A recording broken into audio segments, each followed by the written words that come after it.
സപ്തമാന കഥ എഴുതി സംവിധാനം ചെയ്യുന്ന ഒരു ഷോർട്ട് ഫിലിമാണ് ഇത്. ഏകദേശം ഒരു 9 മാസത്തോളം ഈ കഥ എൻ്റെ അടുത്ത് ഇദ്ദേഹം വന്ന് പറഞ്ഞിട്ട്. വളരെ രസകരമായ കഥയായിരുന്നു. അതുകൊണ്ട് തന്നെയാണ് ഞാൻ ഇത്ര തിരക്കിലും രണ്ട് ഫൈറ്റിന് 4 ദിവസം ഡേറ്റ് കൊടുത്തിരിക്കുന്നത്. ഒരു ഷോർട്ട് ഫിലിം മൊത്തം 15 ദിവസം ഷൂട്ട് ചെയ്യാന്ന് പറയുമ്പോൾ തന്നെ നമുക്ക് ഏകദേശം ഊഹിക്കാലോ അതിൻ്റെ കഥ.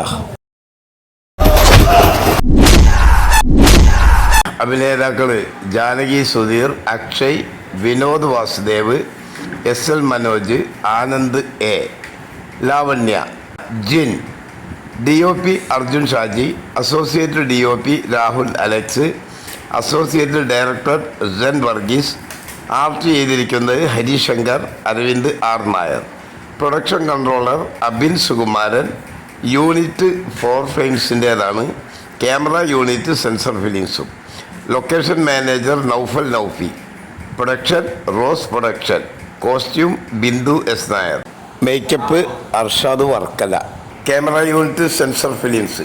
ഇതിൻ്റെ എഡിറ്റർ ടോണിയാണ്. ആദ്യ ഫൈറ്റ് എഡിറ്റ് ചെയ്തിരിക്കുന്നത് ജയ്ഫൽജിയാണ്. സംവിധായകൻ വളരെ ഏറെ ശ്രദ്ധയോടെ നടത്തിയിരിക്കുന്ന ഒരു കാസ്റ്റിംഗ് ആണ് ഇതിൻ്റെ ഏറ്റവും വലിയൊരു പ്രത്യേകത. പൊന്നമ്പലം മഹേഷും അനീഷ് പൊന്നാനിയുമാണ് എൻ്റെ സഹായികൾ. ചില സബ്ജക്റ്റുകൾ നമുക്ക് കിട്ടുമ്പോൾ അതിൻ്റെ കഥ നോക്കിയിട്ട് അത് ഡോക്യുമെൻ്ററി ആണോ ഷോർട്ട് ഫിലിമാണോ അല്ലെങ്കിൽ ഒരു ആൽബമാണോ ഒന്നും ഞാൻ നോക്കാറില്ല. പണ്ട് പോലെ നോക്കാറില്ല. എത്ര തിരക്കാണെങ്കിലും നമുക്കതിൽ എന്തെങ്കിലും പ്രവർത്തിക്കുക, എന്തെങ്കിലും എനിക്കൊരു ക്രിയേറ്റിവിറ്റി ചെയ്യാനുണ്ടെന്നുണ്ടെങ്കിൽ ഞാൻ അതിൽ പൈസ എല്ലാം കൂടുതലും മോഹിക്കുക. പൈസ തന്നെ നമുക്ക് വേണം. നമുക്ക് ഇല്ലാതെ നമുക്ക് ഫ്രീ ആയിട്ട് ചെയ്ത് കൊടുക്കാൻ പറ്റില്ല. പക്ഷേ എങ്കിലും ഞാൻ അതിന് വലിയ വില കൽപ്പിക്കാറില്ല. അത്ര സന്ദർഭങ്ങൾ സബ്ജക്റ്റ് നോക്കി ചെയ്യാൻ കിട്ടുന്നൊരു അവസരമല്ലേ, അത് വേഗം അതങ്ങോട്ട് ഏറ്റെടുക്കും. എന്നാൽ ഡയറക്ടറുടെ ഓരോ അതിൽ എഴുതി വെച്ചിരിക്കുന്ന കുറേ കാര്യങ്ങളൊക്കെ ഉണ്ട്. സങ്കല്പനത്തിന് ആവശ്യമായ സംഭവങ്ങൾ നമ്മൾക്ക് കഥ വായിച്ചു തരുമ്പോൾ തന്നെ മനസ്സിലാവുന്നതാണ്. ആ ഒരൊറ്റ ഫൈറ്റിൽ അദ്ദേഹം തൃപ്തനുമാണ്.